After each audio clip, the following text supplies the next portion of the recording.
Ben Shapiro's like, the subsidy isn't big enough, it's not worth it. But if the subsidy was big enough, he'd be like, this is even worse than the small subsidy because now it's too big and you can't pay for it locally. Well, no duh. That's why you start with free buses and you don't go like something absolutely insane like free housing. Here's an incredibly out of touch take by Ben Shapiro after watching Zohran Mamdani detail his free bus and public transportation plan. There's a lot of stuff here I want to talk about. Here's the clip. But the question is how you'll make them free. We will fund the revenue that would have otherwise been brought in from fares. And that's something that we would do in partnership with Albany. And I've put forward two proposals. The first is to raise taxes on the top 1% of New Yorkers by 2%. That would raise $4 billion. The second is to raise the state's top corporate tax rate to match that of New Jersey, which would raise $5 billion. Okay, by the way, I'm just going to point out here again, I asked Comet, a project of Perplexity, one of our sponsors, what exactly the transit fares are right now in New York City. Apparently, as of October 2025, the standard fare for riding a New York City MTA local bus is $2.90 per ride. Express buses cost $7 per ride. And there are, in fact, reduced fare options for eligible groups like seniors and low-income residents who may pay as little as $1.45 per local bus ride. Ain't nobody going bankrupt because they are taking the New York City bus. I understand that everything sounds great when it's quote-unquote free, but raising taxes in New York City, already one of the most overtaxed jurisdictions in the United States, that is a fool's errand. Zohran Mamdani, by the way, has also come out in favor of a gigantic quote-unquote millionaires tax, which is just going to drive all revenue creators out of the city. This is how you empty out a great American city, by the way. You raise the cost of public services. You tax everybody who can pay the tax.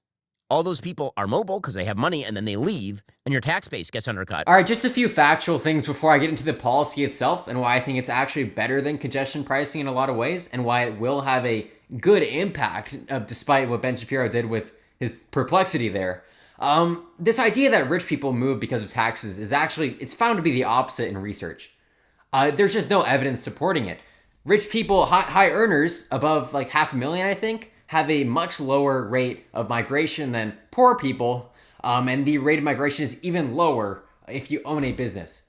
Because when you are rich, your money is connected to where you live. And you can say, oh, that's just because young people earn less, they move more, they're young, old people stay put. And it's like, okay, but they also looked at the reasons for why the rich people left, and only 2% said that they left due to taxes. Like that's not something rich people want to do. Ben Shapiro mentioned that they have the wealth, the capital, the ability to move, but he also doesn't realize that they have the capital to stay, which a poor person may not have, which overwhelmingly is the driving factor, right? These rich people are going to live where they want to live. Another thing I want to talk about. Guess what income you have to be to qualify for that waiver he talked about?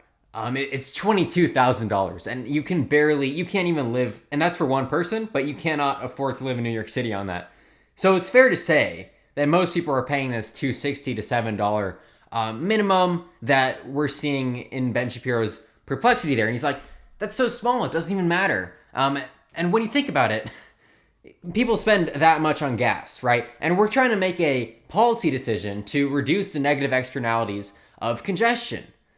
And it's much better policy-wise to have this free public transportation because instead of punishing people with essentially a fine for driving in the New York City streets, you are introducing an opportunity cost to people who may spend $1 to $2 in New York City on gas per day if they have a longer commute, more than that. And you're saying there's an opportunity cost now because you can save money over the long term by using public transit. This is probably better than congestion pricing because ordinary people do have to pay that, right? And the revenues from these fares are significant, right? It's about $6 billion. And that would be distributed in a way that would be overall progressive. Now, he does have a point, right? Local budgets shouldn't have to do this. This should be federally.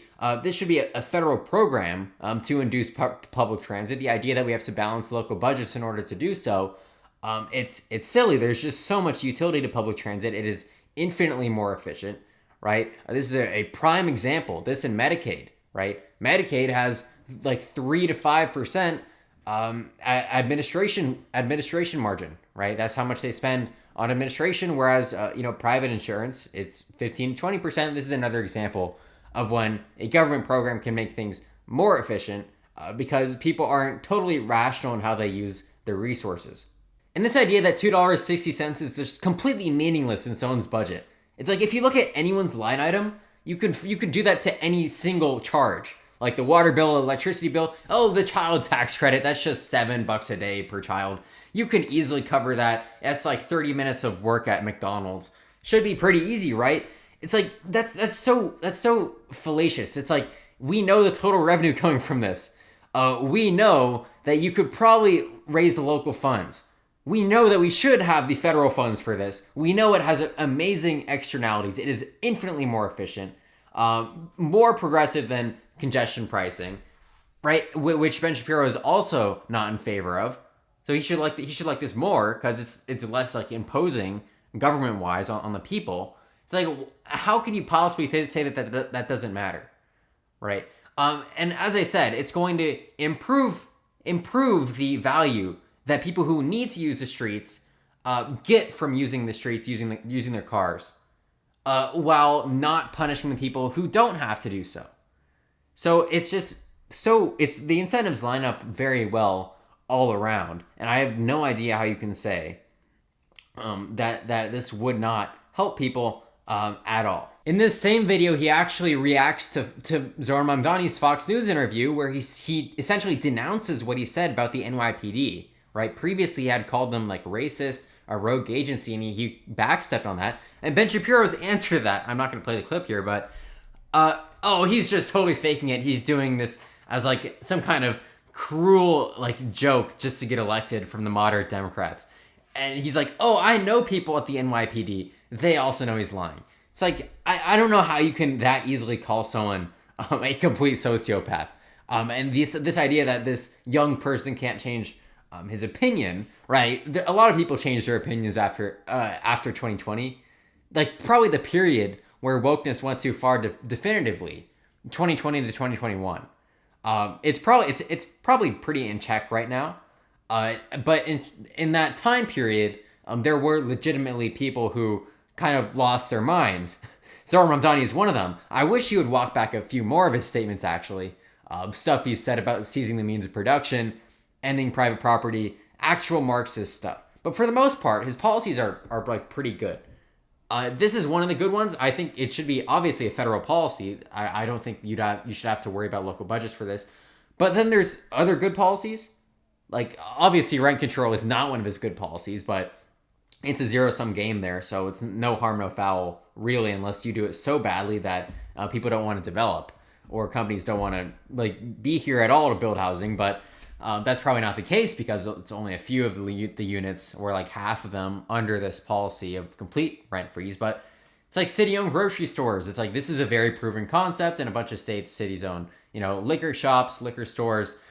This is not government seizing the means of production. It's simply the government seizing the means of the very end of the supply chain. So it's completely reliant on the private sector to build the whole rest of the complicated supply chain and the billions of transactions that are involved there, and quantities and supply and demand that the government could never manage itself. So it's so completely reliant on the private sector. It's just delivering a subsidy to the poorest people. Which is why the bus idea is so good.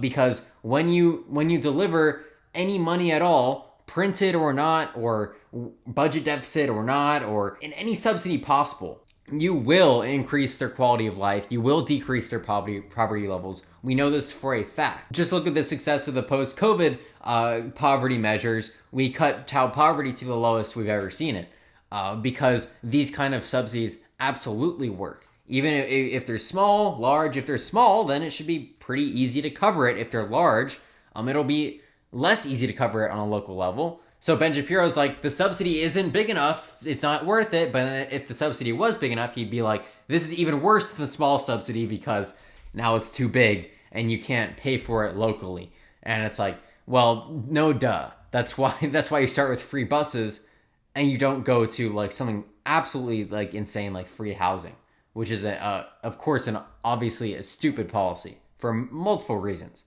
Because the housing market is much different than other markets It's much different than the end of the supply chain for food. It's much different than buses or public transit. It's just much tighter overall. But none of these policies are even socialist.